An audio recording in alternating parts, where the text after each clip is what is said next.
मनोज जरांगे पाटील यांची पायी दिंडी जिथे जिथे जात आहे तिथे तिथे मराठा आंदोलक या दिंडीमध्ये सहभागी होत आहेत। परळीची काही मंडळी अशीच टेम्पो घेऊन या दिंडीमध्ये सहभागी होताना आपण पाहिलेलं आहे। त्यांच्याशी बातचीत केली आमचे प्रतिनिधी विक्रांत शिंदे यांनी।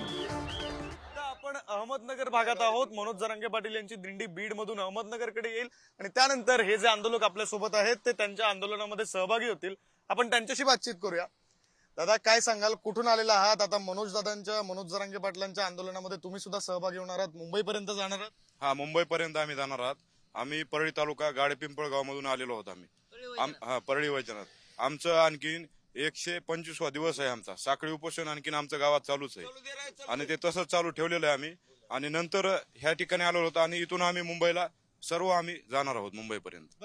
मुंबईकडे जाताना सगळं सामान सुमान घेऊन या, धान्य धुन्य घेऊन या असं जरांगे पाटलांनी सांगितलं होतं। तुम्ही नेमकं किती सामान आणलंय, किती दिवस राहायची तयारी? आम्ही आमच्या ट्रॅक्टरमध्ये आम्ही 1.5 महिना किराणा पुरल इतकी आमची तयारी आहे। एक मुख्यमंत्र्यांनी आता थोड्या वेळापूर्वी असं वक्तव्य केलंय की मनोज जरांगेंच्या पायी दिंडीचा लोकांना त्रास होतोय, त्याच्यामुळे त्यांनी दिंडी थांबवावी। कशा प्रकारे पाहताय? दिंडी थांबवावी जर असं मुख्यमंत्र्यांची जर म्हणणं असेल तर मराठा समाजाचा मुख्यमंत्र्यांना माझी हात जोडून कळकळीची विनंती परळी तालुक्यातून की मराठा समाजाचा तुम्ही आता अंत पाहू नका। आमच्या जर ओबीसी मध्ये कुणबी प्रमाणपत्राच्या जर नोंदी निघाल्या असतील तर सरसकट तुम्ही आम्हाला ओबीसी मध्ये समावेश करून घ्या आमचा। कारण आम्ही 2004च्या GR नुसार आमच्या या दाखले मराठवाडा असेल, पश्चिम महाराष्ट्र असेल, अगर विदर्भ असेल, या ठिकाणी आमच्या नोंदी निघाल्यात।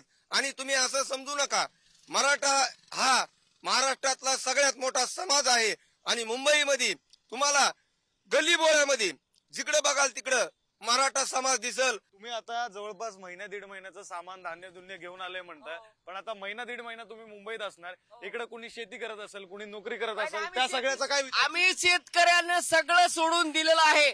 आमचं शेती पडलं तरी हरकत नाही, आमचे लेकरं बाळ मेले तरी हरकत नाही, कारण जरांगे पाटलाचे लेकरं मेले तरी त्या बिचाराने आज 5 महिने झालं त्याग घेतलेला आहे। आम्ही सगळ्यांना त्याग घेतलेला आहे। आम्ही लाख बी लपडे झाले तरी मुंबई सोडणार नाहीत म्हणजे नाहीत। मुंबईपर्यंत जाणार आणि महिना ते 1.5 महिना तिथे राहण्याची आमची तयारी, असा निर्धार या मराठा आंदोलकांनी केलेला आपल्याला पाहायला मिळतो। कॅमेरा पर्सन ललित चौधरी सह मी विक्रांत शिंदे, पुढारी न्यूज, अहमदनगर।